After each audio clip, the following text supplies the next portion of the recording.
Pancasila sebagai dasar negara memiliki simbol dan nilai yang perlu dikenalkan sejak dini, terutama di lingkungan keluarga sebagai tempat pendidikan pertama. Simbol Pancasila terdapat pada lambang Garuda Pancasila, seperti bintang, rantai, pohon beringin, kepala banteng, serta padi dan kapas, yang masing-masing mewakili 5 sila. Dalam keluarga, pengenalan nilai Pancasila dilakukan melalui contoh nyata seperti berdoa bersama, saling menghormati antar anggota keluarga, bersikap adil, dan hidup rukun. Dengan pembiasaan ini, anak memahami bahwa Pancasila bukan hanya hafalan, tetapi pedoman sikap dalam kehidupan sehari-hari.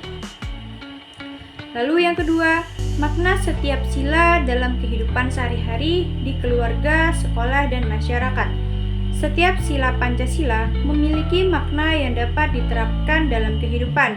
Sila pertama mengajarkan keimanan dan toleransi antar umat beragama. Sila kedua menanamkan sikap kemanusiaan seperti saling menghargai dan tidak membeda-bedakan. Sila ketiga menekankan pentingnya persatuan dan cinta tanah air. Sila keempat mengajarkan musyawarah dalam mengambil keputusan bersama. Sila kelima menekankan keadilan sosial bagi semua. Penerapan nilai-nilai ini dapat dilakukan di rumah, sekolah, maupun masyarakat agar tercipta kehidupan yang harmonis.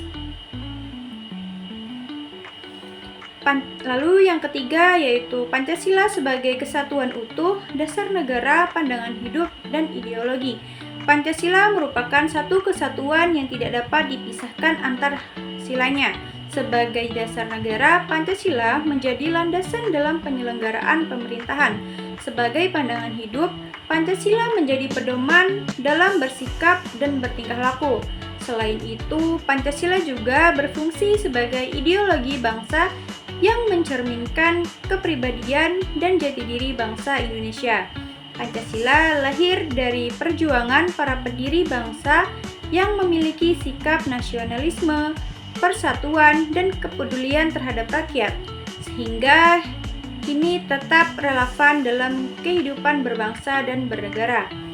Lalu yang keempat itu aturan, hak, dan kewajiban di lingkungan keluarga.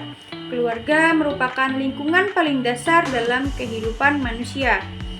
Di dalam keluarga terdapat aturan yang harus dipatuhi bersama, seperti menghormati orang tua dan menjaga sopan santun. Setiap anggota keluarga memiliki hak, misalnya mendapatkan kasih sayang dan perlindungan, serta kewajiban, seperti membantu orang tua dan menjaga keharmonisan keluarga. Dengan menjalankan hak dan kewajiban secara seimbang, kehidupan keluarga akan berjalan dengan tertib dan penuh tanggung jawab. Lalu yang kelima, aturan, hak, dan kewajiban di sekolah dan lingkungan tempat tinggal. Di sekolah dan lingkungan tempat tinggal, aturan dibuat untuk menciptakan ketertiban dan kenyamanan bersama. Contohnya adalah mematuhi tata tertib sekolah, menjaga kebersihan, dan menghormati guru serta teman. Setiap individu memiliki hak seperti mendapatkan pendidikan dan rasa aman, serta kewajiban seperti menaati peraturan dan menjaga fasilitas umum. Kesadaran akan aturan, hak, dan kewajiban ini penting agar tercipta lingkungan yang tertib dan harmonis. Lalu yang keenam itu konsep norma, kesepakatan, hak, dan kewajiban sebagai warga negara, serta musyawarah. Norma merupakan kesepakatan bersama yang mengatur perilaku masyarakat agar tercipta keteraturan. Sebagai warga negara, setiap individu memiliki hak seperti hak mendapatkan perlindungan hukum, serta kewajiban seperti menaati hukum dan peraturan yang berlaku. Salah satu cara penting dalam menerapkan aturan bersama adalah melalui musyawarah.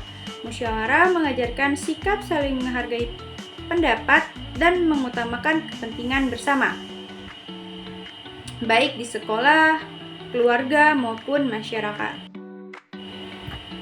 Lalu materi selanjutnya yaitu yang ketujuh, identitas diri sendiri, jenis kelamin, hobi, bahasa, agama, di rumah, dan di sekolah. Setiap individu memiliki identitas unik yang meliputi jenis kelamin, hobi, bahasa, dan agama. Di lingkungan rumah, keluarga berperan penting dalam membentuk dan memperkenalkan identitas ini kepada anak. Misalnya, orang tua mengenalkan bahasa ibu, nilai-nilai agama, dan mendukung hobi anak. Di sekolah, identitas diri ini berinteraksi dengan identitas teman-teman dan guru, menciptakan lingkungan yang beragam. Sekolah juga memberikan wadah bagi siswa untuk mengembangkan diri melalui kegiatan ekstrakurikuler yang sesuai dengan minat dan bakat mereka.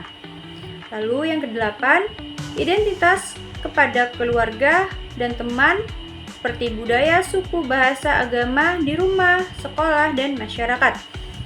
Identitas tidak hanya melekat pada individu, tetapi juga pada kelompok seperti keluarga dan teman. Identitas ini mencakup budaya, suku, bahasa, dan agama yang dianut bersama. Di rumah, nilai-nilai budaya dan tradisi keluarga diturunkan dari generasi ke generasi. Di sekolah, siswa belajar menghargai perbedaan budaya dan suku teman-temannya.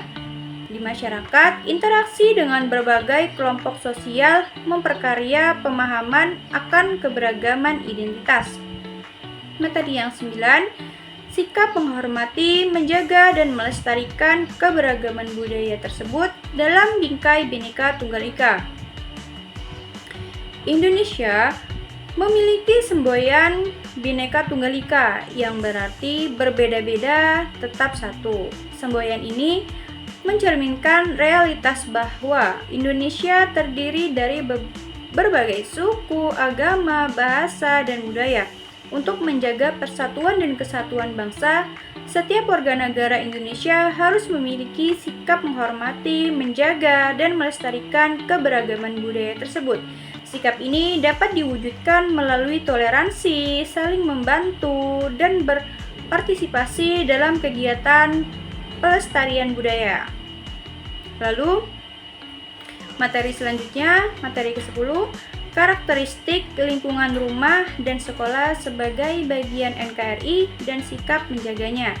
Lingkungan rumah dan sekolah merupakan bagian dari Negara Kesatuan Republik Indonesia. Setiap lingkungan memiliki karakteristik unik yang memengaruhi kehidupan warganya. Misalnya, lingkungan rumah yang bersih dan sehat akan membuat penghuninya merasa nyaman dan terhindar dari penyakit. Lingkungan sekolah yang aman dan kondusif akan mendukung proses belajar mengajar yang efektif. Oleh karena itu, setiap warga negara Indonesia memiliki tanggung jawab untuk menjaga dan melestarikan lingkungan rumah dan sekolah.